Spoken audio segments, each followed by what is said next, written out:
What's an Immigrant Worth? By Alexis Yanez. Whenever a Mexican citizen crosses into the United States, Americans never really get to learn about the real effects that occur when a person illegally enters the U.S. Whenever America hears the term illegal immigrant, most don't stop to think about what it truly means to be one and automatically judge that person based off of the initial term, illegal. It's important to ask the questions that truly matter. Like, are immigrants really that big of a deal to us, Americans? Or have they been exaggerated to be an unnecessary topic? Maybe there's a possibility that they are as vital to the success of the U.S. as much as us citizens. How can we be so sure as to know what they bring to the American front? Is it possible to harness the success of illegal immigrants and use it to the advantage of Americans? Or maybe to all? One thing that Americans must understand is something that's extremely difficult to describe. A lot of illegal immigrants come to the United States looking for jobs, not because they're looking to take the opportunities away from somebody else, but because they're trying to provide for their families and give them a life and possible future that wasn't possible to provide in their native country. With that being said, many Mexicans would be enticed to immigrate to the U.S. for the same chance to attain their own American dream of life, liberty, and pursuit of happiness. The hard fact that every illegal immigrant must face is that they cannot have those same rights and liberties as an American citizen simply because they crossed into the United States illegally, even if they risk their life and limb just to arrive on American soil.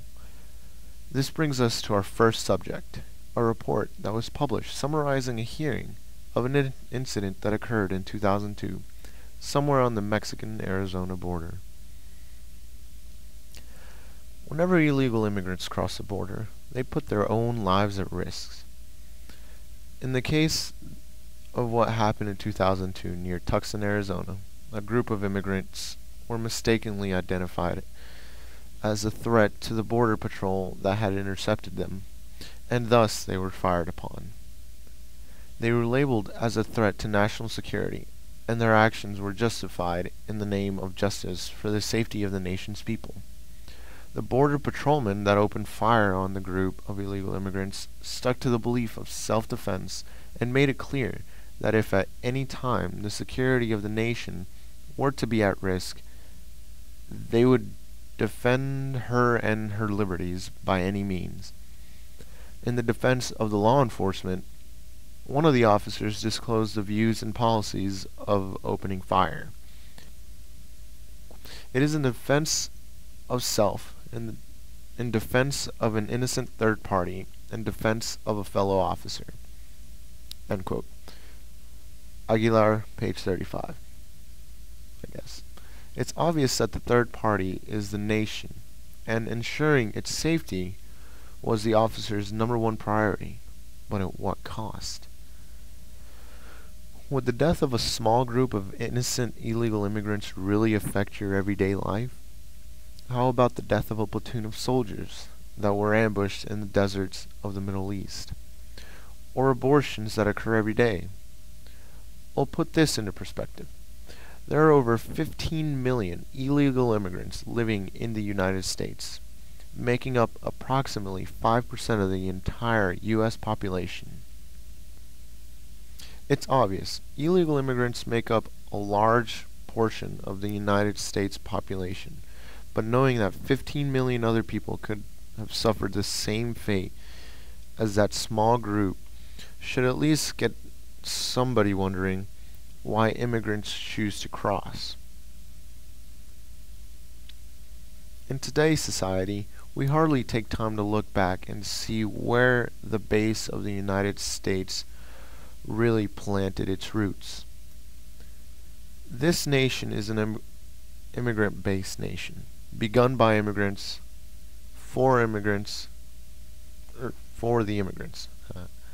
The United States was a safe haven to those that wanted a fresh start, a clean slate, a place where any immigrant could thrive. From a broad perspective, we should find ourselves looking at the Statue of Liberty as a prime symbol for such an immigrant-based nation. Peter Salins once spoke about her symbolism and what the United States represented. The aspect of the American ethos captured symbolically in the Statue of Liberty holds that immigrants are always welcome to our shores. And America that turned its back on the simple but fundamental proposition on that simple but fundamental proposition would cease to be America. Salins, paragraph 17. We as a nation hold ourselves loosely responsible to those words of wisdom. We are a nation that accepts all others from various cultures and nations to grow as a thriving cultural society. Yet nowadays we have come to be complacent with rejecting those that seek to gain from us and grow with us. In general terms, how does the United States gain anything from illegal immigrants in regards to economics? Well, according to a recent statistic, the American government spends approximately $200 annually per capita per American citizen, and in such case, we go approximately $60 billion deeper into national debt. Although it may not be so obvious, our nation exclusively spends that money on Americans, not on those that aren't considered citizens of the U.S. In this case, whenever immigrants pay taxes that they are not legally accountable for, they pay immeasurable amounts of money, estimated somewhere in the trillions, back into the American banking systems and the government, relieving part of our national debt and putting forth more towards economic growth than many other forms of revenue that the nation has to offer. With this being said, if we were to rid the United States of all immigrants, even for a day, we would plummet deeper into our debt with exponential rates, risking a major recession. Andrew Stevens, a renowned author, states in his article, America, that our nation would never have pulled through any economic depression, such as the one that hit in the 1920s, if it weren't for immigrants. Immigrants today would be looked at as valuable figures to our successful economic status. One can't help but wonder, what else do illegal immigrants bring to the table? Well, it's obvious that immigrants are a supporting column to the United States economy. But we should also look at the individual value that each illegal immigrant brings forth. From personal experience, I've seen a father leave each day precisely at 6:30 in the morning to go to his first job and arrive anywhere from 9 to 12 at night from his second job, Monday through Friday, for a number of years now.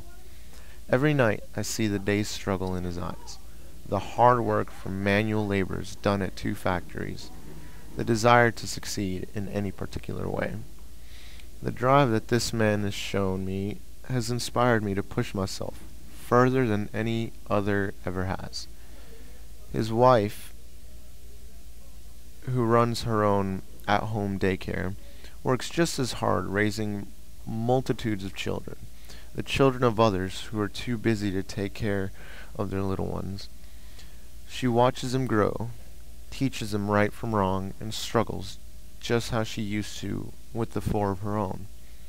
Forgetting technicalities, she should really have more than 10 children of her own, more than 10 calling her mommy for the past 20 years. This isn't a matter of citizen or immigrant, but a matter of personal ethics, beliefs, and values. A person like Linda Chavez, former office holder from Director of Public Liaison of Chairman of the National Commission on Migrant Education, sees illegal immigrants as a growing issue in regards to the nation's economic status, as well as traditional values. She had once supported a bill, H.R. 418, the Real ID Act of 2005, that looked to thwart immigrant successes and pushed to crack down on immigrants, but the bill was shot down due to lack of interest at the time. Although encountering a small defeat, Chavez does bring up a legitimate and serious point. In bringing in so many illegal immigrants, unchecked, undocumented, and without background check, we all encounter a major risk factor to the safety of America and its people. After the attacks on the Twin Towers on 9/11, we've not had the comfort of total security from any possible threat, foreign or domestic. Thus, any immigrant could easily be viewed as a threat to the security of any and all citizens of the nation. With little room for error, the U.S. can't simply invite just anybody to its cities.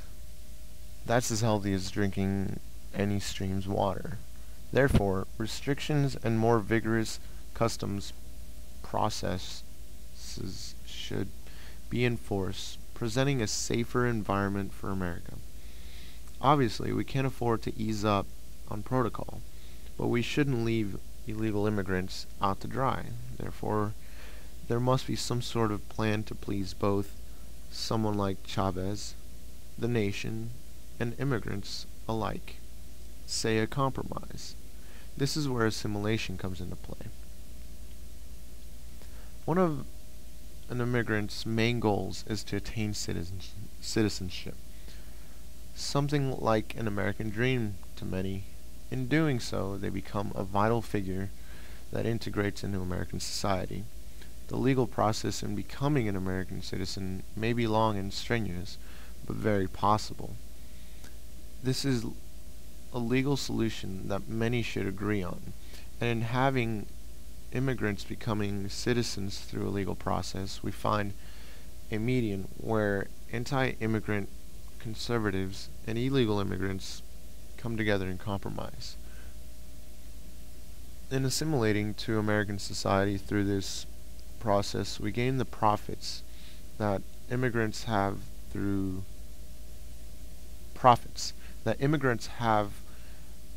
brought through economics and personal values, and also begin to minimize the threat that comes with foreign terror. Citizen or not, immigrants are a vital part of today's American society, so as long as the number of illegal immigrants continues to rise, so will America struggle to please anti-immigrant conservatives and illegal immigrants. But the answer is there, consistently overlooked: assimilation.